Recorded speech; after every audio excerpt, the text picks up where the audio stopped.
munadhiran akhara su'alan yata'allaqu bi syakhsiyatil mujtahidina faqala lahu man hum ahlul ilmi alladina idza ajma'u qamat bi ijma'ihim hujjatan.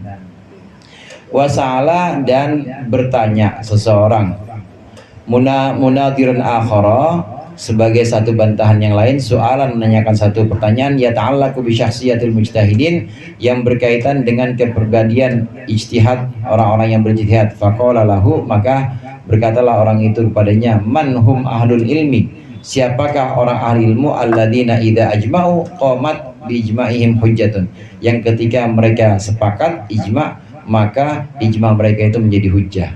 Faqala, maka menjawab, ini Imam Syafi'i ini, maka menjawab, hum man nasabahu ahlu baladin, yaitu mereka orang-orang yang ditegakkan oleh penduduk negeri, minal buldani, dari beberapa negeri, faqihan, sebagai faqih, radu qawlahu wa qabilu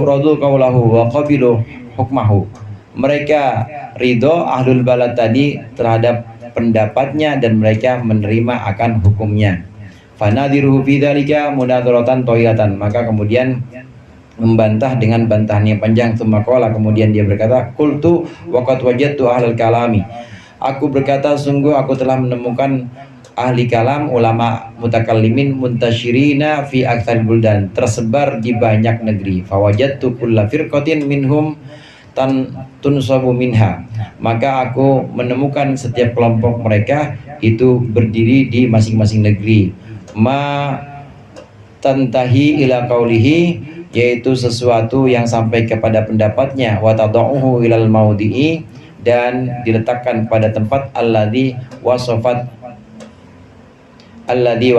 yang telah aku sifatkan. Ayadkhuluna fil fuqaha, apakah mereka termasuk orang ahli fikih, alladzina yaqbalu la yuqbalu minal fuqaha, yang tidak diterima dari ahli fikih lain, hatta yajtami'u, sehingga mereka berkumpul, ma'ahum, bersamanya, am kharijuna minha, atau mereka keluar darinya.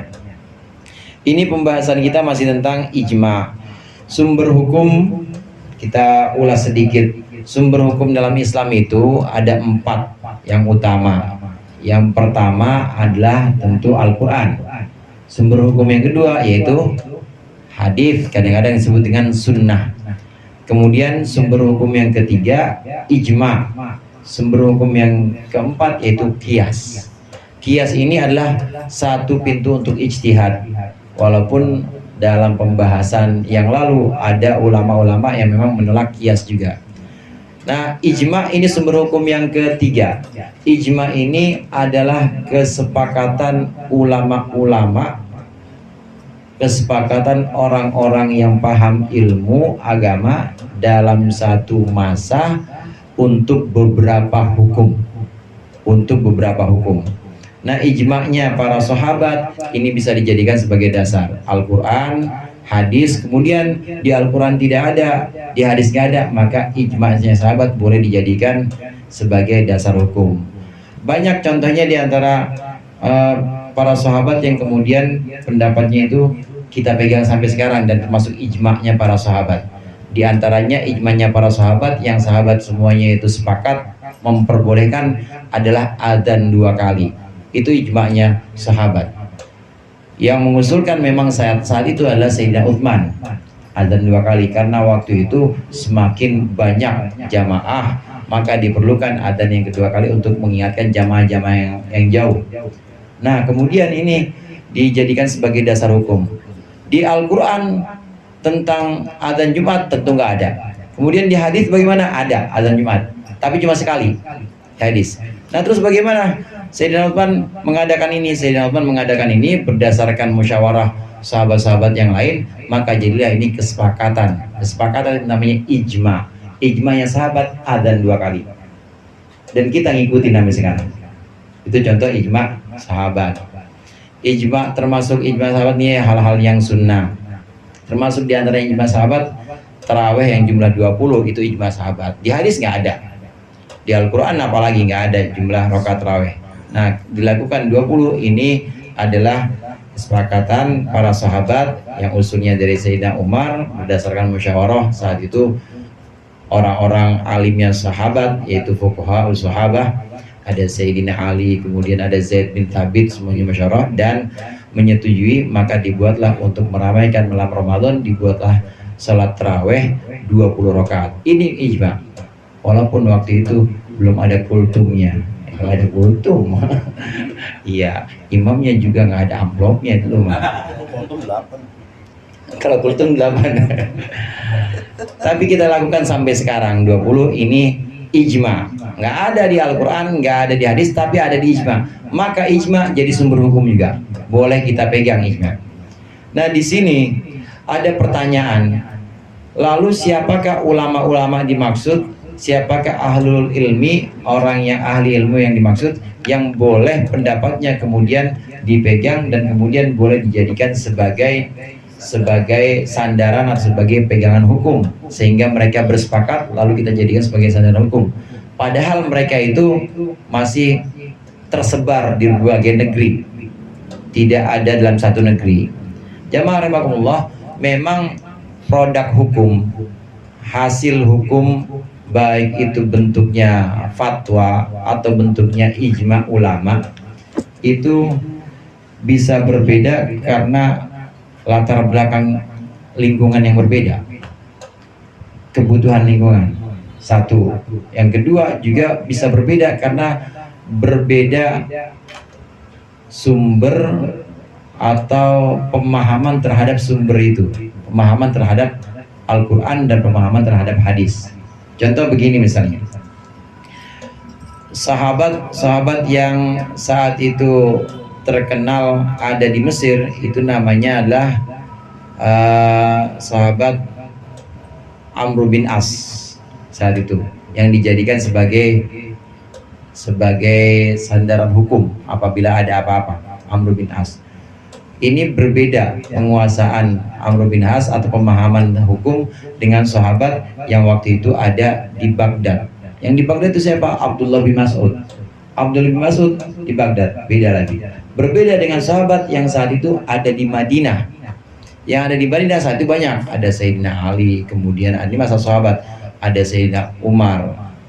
Berbeda lagi dengan sahabat yang ada di Makkah. Di Makkah itu Abdullah bin Abbas. Nah, atas dasar pemahaman para sahabat terhadap Al-Quran dan juga terhadap sunnah atau hadis, maka muncullah perbedaan pendapat itu. Muncullah perbedaan pendapat. Demikian juga halnya setelah masa sahabat, yaitu tabi'in. Juga halnya pada masa tabi'ut tabi'in. Karena pemahaman yang berbeda, lingkungannya juga berbeda, maka akan menghasilkan hukum yang berbeda juga. Imam Syafi'i aja satu orang itu, bukan ijma. Kaulnya ada yang kaul qadim, ada yang kaul jadid. Kaul qadim dan kaul jadid ini ketika Imam Syafi'i ada di Baghdad, maka disebut dengan kaul qadim, yang duluan, pendapat Imam Syafi'i yang duluan. Kemudian ketika di Mesir, Imam Syafi'i dari Baghdad kemudian ke Mesir, ini disebutkan kaul jadid, kaul yang baru. Ini beda lingkungan, maka beda juga produk hukum atau fatwa yang dikeluarkan oleh Imam Syafi'i. Ini contoh perbedaan produk hukum ini berdasarkan lingkungan. Lalu bagaimana itu tersebar sedemikian banyak di berbagai negeri? Lalu ahlul ilmi yang bagaimana, ulama yang mana kemudian yang boleh menjadikannya, yang boleh kita jadikan sebagai patokan sehingga mereka berijma atau bersepakat dalam satu masalah hukum. Itu masalahu soalan akhar muta'alliqan binaqil ijma faqala. Kemudian bertanya lagi, dan juga dengan pertanyaan membantah. Ara'aita qaulaka, apakah engkau tidak mengetahui bahwa ucapanmu la taqumul hujjatu illa bima ajma'a alaihil fuqaha? Tidak boleh hujjah itu berdiri kecuali yang sudah disepakati oleh ahli fikih fi jamil buldan, dalam seluruh negeri.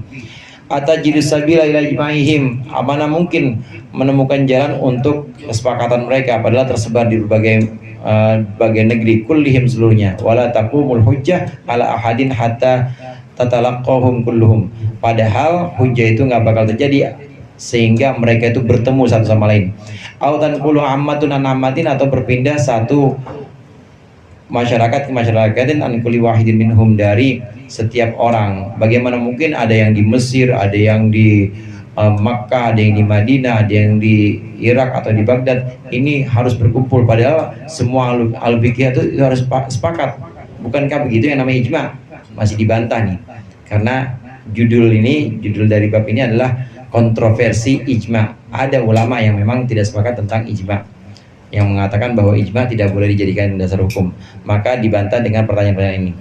Mana mungkin mengumpulkan mujtahid atau ahli fikih dalam satu waktu di berbagai negeri yang jauh-jauh itu? Qala ma yujadu hadza, tidak akan ditemukan yang seperti ini, memang nggak mungkin. Qultu, aku berkata, fa in qabiltu anhum, apabila aku menerima darinya, binaqlil khassah, dengan memindahkan yang khusus secara tertentu, faqad qabiltu fima ibtu, maka aku akan menerima dari yang aku tidak menguasainya. Wa illam taqbal kulla wahidin, dan apabila engkau tidak menerima setiap orang, binaqlil amati, dengan memindah atau dengan memindah keseluruhannya, lam najid fi asli qaulika, maka kami tidak menemukan dalam asal ucapanmu, majtama'a alaihil buldan, yaitu yaitu sesuatu yang tidak bisa berkumpul negeri-negeri itu, dalam negeri-negeri itu. Idza lam naqbal naqal khassah, ketika kita tidak bisa menerima perpindahan yang sifatnya khusus. Li'annahu la sabila ilaihi ibtidaan, karena tidak mungkin, la sabila itu maksudnya nggak mungkin, nggak ada jalan untuk mengumpulkannya dari awal. Li'annahum la yajtami'una laka fi maudi'in, karena mereka tidak berkumpul dalam satu tempat. Wala tajidu al khabaru anhum, dan engkau tidak akan menemukan khabar atau berita dari mereka, binaqlil ammatin an ammatin, dari memindahkan satu masyarakat ke masyarakat yang lain. Ini perkataan Imam Syafi'i. Imam Syafi'i itu termasuk yang menerima bahwa ijma boleh dijadikan dasar hukum. Memang jumhur ulama, mayoritas ulama seperti Imam Syafi'i, Imam Malik gurunya, kemudian Imam Abu Hanifah dan muridnya Imam Syafi'i, Imam Ahmad bin Hanbal, ini menerima ijma. Tapi ada sekelompok ulama yang memang menolak ijma. Kata Imam Syafi'i di sini, memang tidak mungkin mengumpulkan seluruh ulama yang berpencar di berbagai negeri itu untuk melakukan satu. Zaman sekarang kan belum, zaman dulu kan nggak kayak sekarang, nggak bisa pakai Zoom, nggak bisa cepat pakai pesawat, nggak bisa mengumpulkan. Lalu bagaimana itu tetap bisa dijadikan pedoman bahwa produk hukum di Mesir, ya udah ulama-ulama Mesir aja, mujtahid-mujtahid Mesir aja. Di Irak diserahkan di Irak aja, disesuaikan dengan lingkungannya, Yang di Kufah ya di Kufah aja, yang di Baghdad aja, yang di Madinah aja. Nah, hukum itu nanti mengikat untuk daerah masing-masing. Jadi ada otonomi ya sekarang ya. Jadi otonomi. Inilah indahnya Islam, saudara. Tidak perlu terpusat, tidak perlu terpusat semuanya harus ikutin Irak, enggak. Boleh beda. Ini juga yang kemudian ditolak oleh ulama-ulama sedunia. Ulama-ulama sedunia itu nggak pernah sepakat bahwa harus ada pemerintahan satu untuk seluruh umat muslim, nggak pernah. Karena masing-masing daerah kan punya ciri khas geografisnya, nggak bisa dipaksakan. Maka ulama-ulama sedunia ini percaya bahwa masing-masing punya kekhasan dan masing-masing boleh mengambil pemimpinnya, orang-orang Islam dengan cara mereka. Yang penting prinsipnya wa amruhum syura bainahum, dimusyawarahin aja. Yang penting mau bentuknya itu kerajaan dipilih keturunannya, mau bentuknya itu kayak kita presiden ada pemilunya, mau bentuknya perdana menteri nggak apa-apa, yang penting amruhum syura. Inilah yang ditolak oleh para ulama sedunia. Yang kemarin dibubarin itu HTI, Hizbut Tahrir Indonesia, dia pengen bikin khilafah Islamnya jadi seluruh dunia satu doang pemimpin Islam. Nggak bisa yang kayak begitu, nggak bisa, karena setiap daerah punya ciri khas masing-masing. Ngomel saya kayaknya udah cukup ya. Wadzahiru anna lisyafi'i rahimahullah wajhan fi ayyun kira wujudal ijma' wallahu a'lam bishawab. Mudah-mudahan bermanfaat.